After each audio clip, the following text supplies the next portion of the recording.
Another year wasted on your little internet venture. Gerald Whitman's voice boomed across the long candlelit dining table, drawing the attention of nearly every guest. I thought we raised our son to marry someone with ambition. I carefully set my wine glass down, feeling Ethan's hand squeeze my knee beneath the table.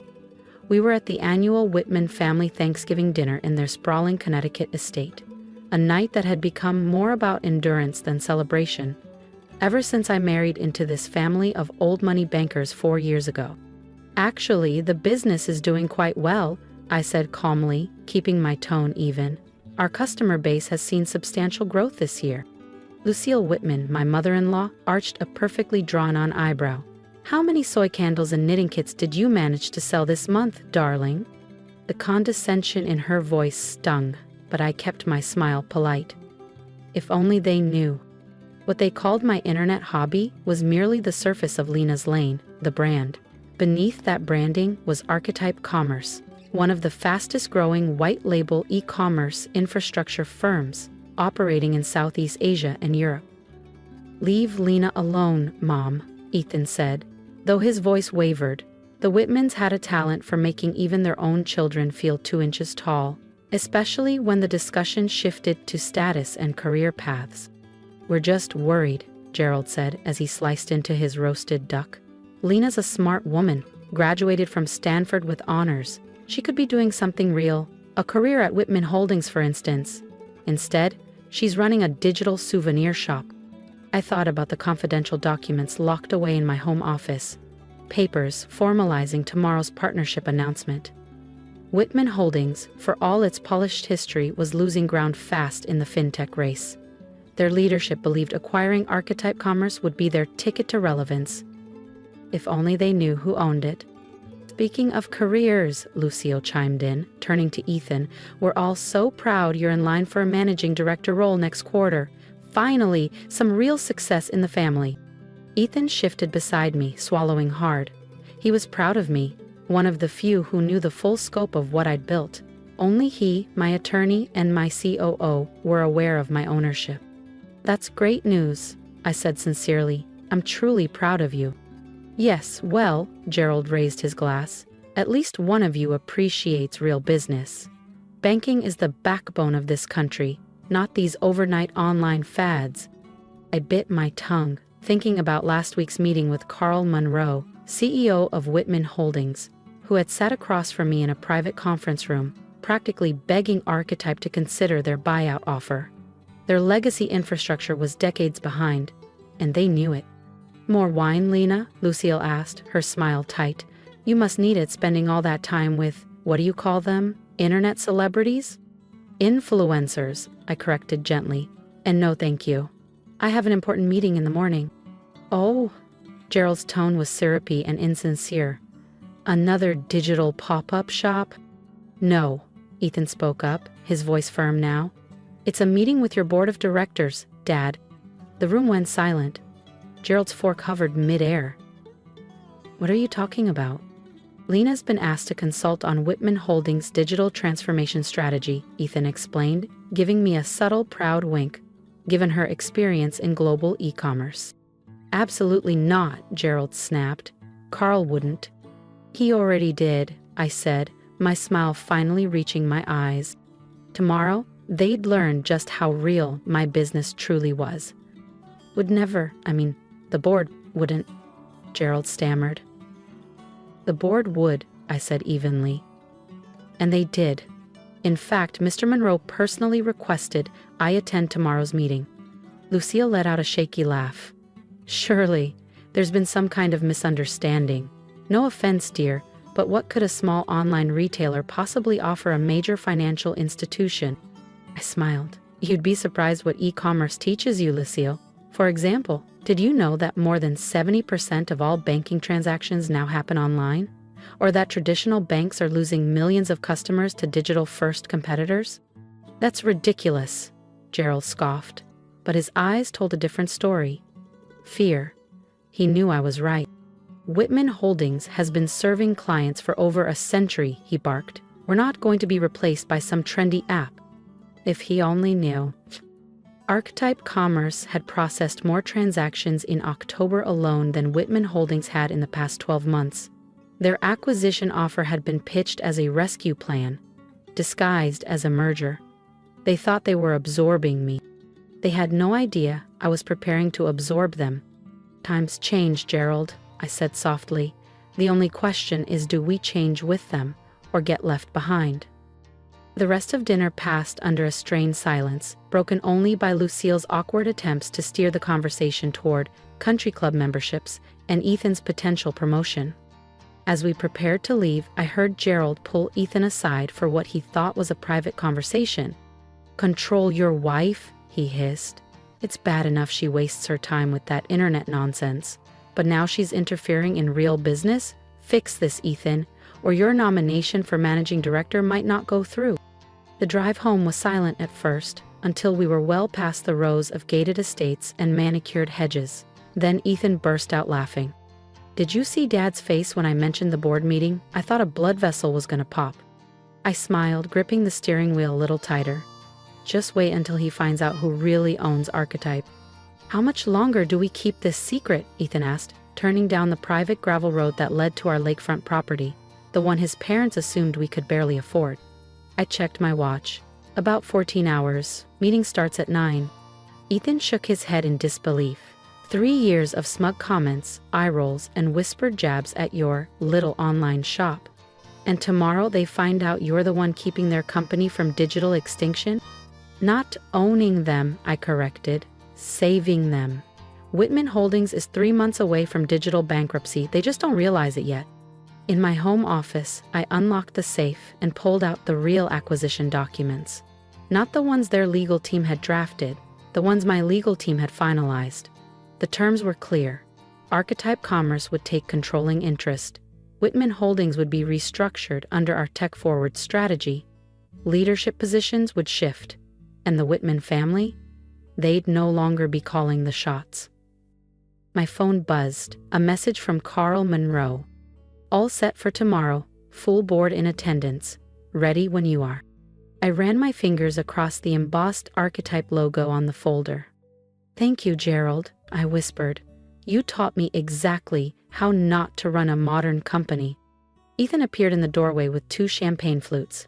"To tomorrow?" I took one, letting the moment settle in. "You know what's funny?" I said. "If they'd actually paid attention to Lena's lane, the site design, the custom payment flow, the analytics dashboard, they might have figured it out." "But they didn't," Ethan said, grinning. "Because they were too busy underestimating you." "Exactly. The processing system, the customer interface, the analytics dashboard. It's all Archetype technology," I said, sipping my champagne. "I've been showing them the future of digital commerce for 3 years, but they were too busy looking down their noses to recognize it." Ethan shook his head. "That's my parents. So obsessed with tradition they can't see innovation, even when it's sitting across from them at the dinner table." Outside, the lake shimmered under the moonlight, still and quiet. But by tomorrow morning, that calm would shatter. The halls of Whitman Holdings were about to be hit by a wave of truth no one saw coming. And Gerald Whitman was about to learn that sometimes the most disruptive forces don't wear pinstripes, they wear ambition. At 8:45 a.m., I stood at the floor-to-ceiling windows of the Whitman Holdings boardroom, watching downtown Hartford stir awake. The room smelled like aged leather and formality. Mahogany-paneled walls, oil paintings of dead financiers, and chairs meant more for legacy than comfort. Board members filed in one by one, murmuring polite greetings. Then came Gerald. He stopped dead in the doorway when he saw me, his face clouding over. "What is she doing here?" he demanded. "This is a closed board session." "Good morning, Gerald," I said evenly. "Mr. Monroe invited me." "Carl?" he barked, turning toward the CEO, who was calmly arranging presentation materials. Carl Monroe didn't flinch. "Actually, Mrs. Whitman's presence is essential today." Gerald's jaw clenched. "But she's not. She's just—" "Robert," came another voice. Lucille, still in her tennis whites, breathless from rushing. "What's going on? You said this was urgent." She stopped cold when she saw me, her eyes widened. What is she doing here? Please, everyone, take your seats, Carl said, his tone brisk. We have a lot to cover. The tension was electric. Gerald and Lucille took their usual seats beside the CEO, both of them exchanging glances that tried to conceal their unease. As many of you know, Carl began, Whitman Holdings has been working aggressively to modernize our digital infrastructure. 3 months ago, we entered acquisition talks with Archetype Commerce, one of the fastest-growing digital platforms in e-commerce and fintech. Gerald puffed up. This was his pet project, the deal he thought would cement his legacy. This morning, Carl continued, I'm pleased to announce the acquisition has been approved. Oh, the board clapped, a few smiling politely.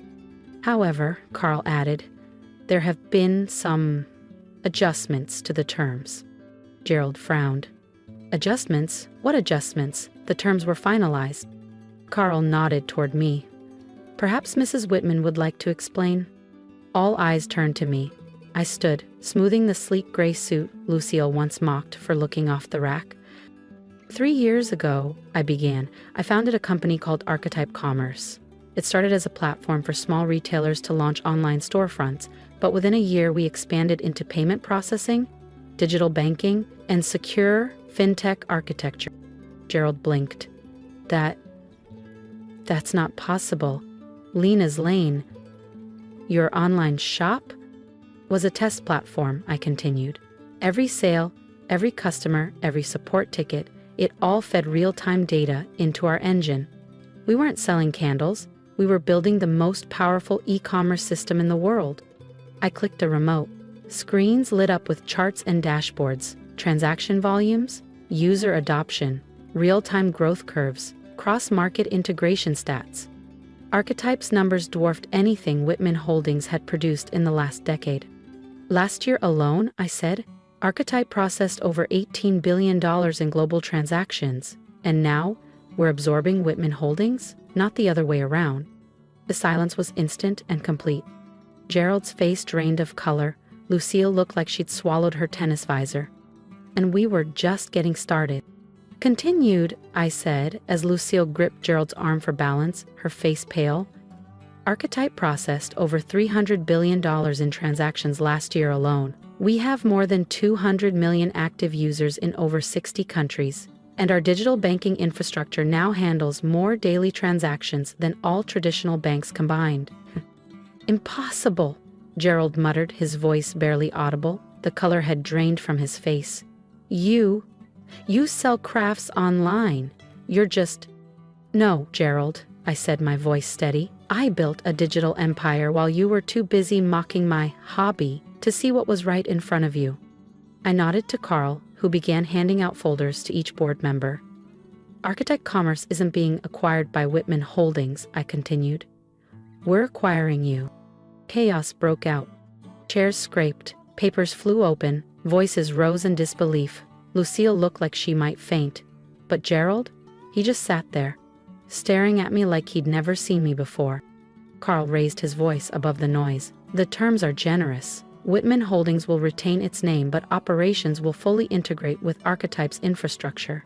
Every current employee will keep their role, though there will be some adjustments in executive leadership. This is outrageous, Gerald snapped, finally finding his voice. The board would never approve this. They already did, said Eleanor Walsh, the board's longest-serving member. We've reviewed Archetype's systems, growth, and financials. Gerald, this isn't just an acquisition. It's a rescue. A rescue? Lucille gasped. Yes, I said gently. Your systems are outdated by a decade. You're hemorrhaging clients to digital-first competitors. Without this merger, Whitman Holdings would be insolvent in less than a year. Gerald slumped in his chair. The fight drained from him.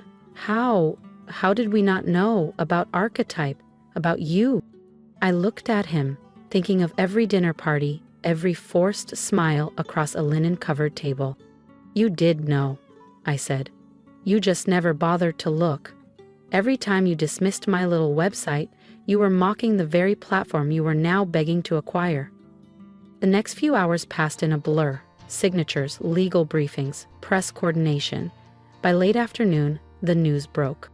Digital titan Archetype Commerce acquires Whitman Holdings in historic fintech deal.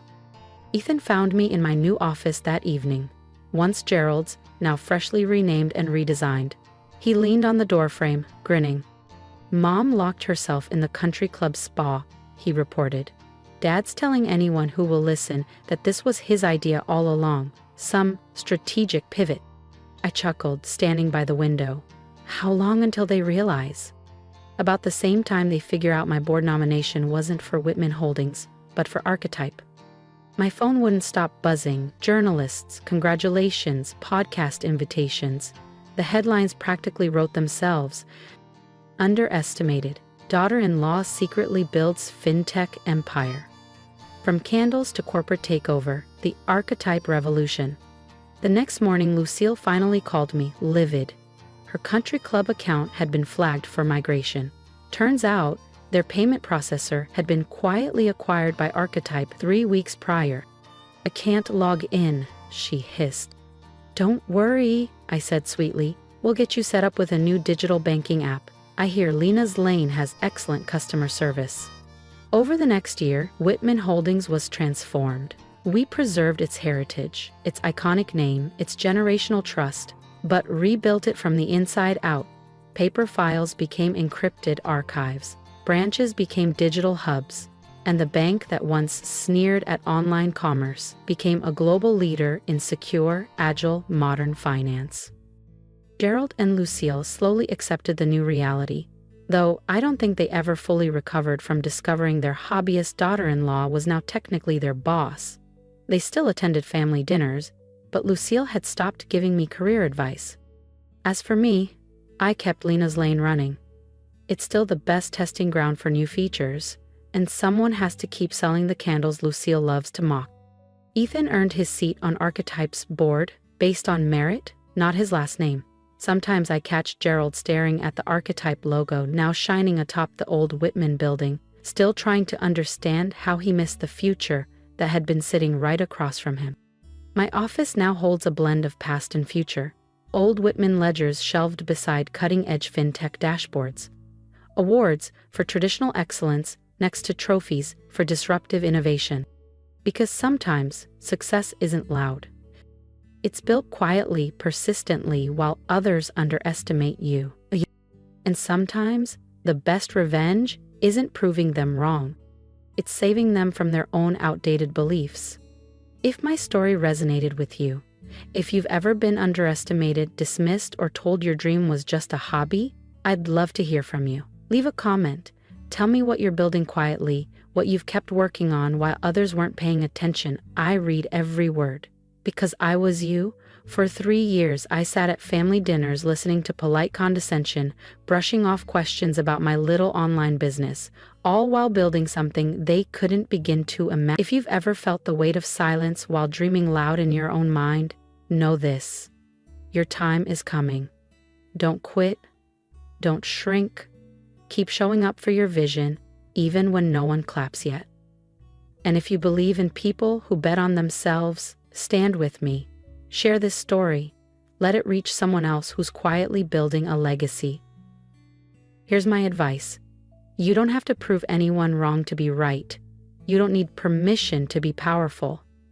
Success doesn't have to be loud. It can rise quietly in the background, step by step, while the world looks away. So trust yourself. Build anyway. Let your work speak. Because sometimes the best way to change the game is to stop asking to play theirs and build your own.